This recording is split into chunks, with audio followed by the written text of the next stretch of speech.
Defining moment for the Baweños, especially today. Yung sa gitang direction, yung sa may tabo sa city. Well, himo manamo tanan po mo ang kailan na among trabaho. Not only me, but the entire political party kung sa taong lungsod. So, dito na lang may mo kuan. We put our faith na nandito sa mga pagpanarabaho po sa may outcome ang eleksyonan. Kumusta po pagboto natin ngayon?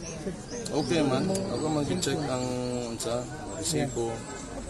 Wala may kuan, wala may any anomalies. Lalay usa dito nga naghilak, pero kuan man to, sala ko daw to nila kuno kay wala nila matarong. So far, social media lang man ang kuan, medyo na ay mga reklamo ko no, but hindi ko man verified. So, we just have to see kung man na sa election. Nanay mag-proclaim, I think that's the time. The elections will speak for itself yun. Ang ipili sa tao. Mayor, unsay mo mensahe nga sa katawhad karon na ongoing pa na nagabotar pod do?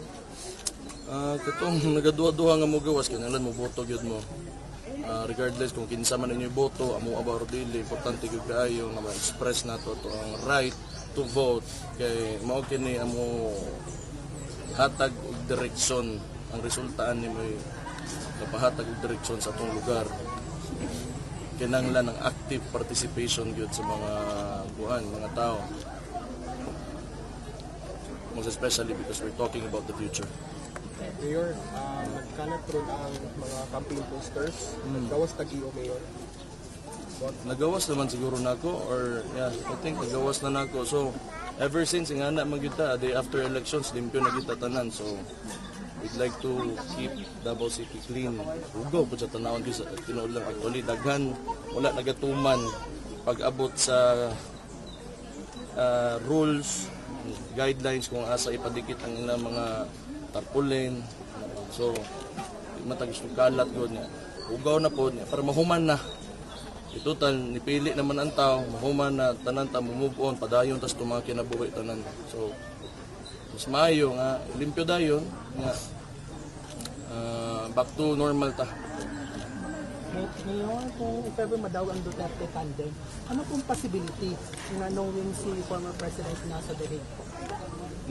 Ang ilahan namang ginagawa ni argue karon is kanang disqualification daw, kuno.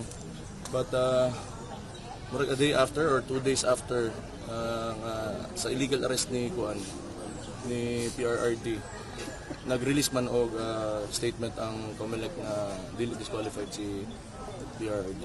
So from there, laton na usa siguro nato gid ang resulta kana may pinakanindot niya. Tanawon nato kung unsa na puy buhaton sa COMELEC in this case.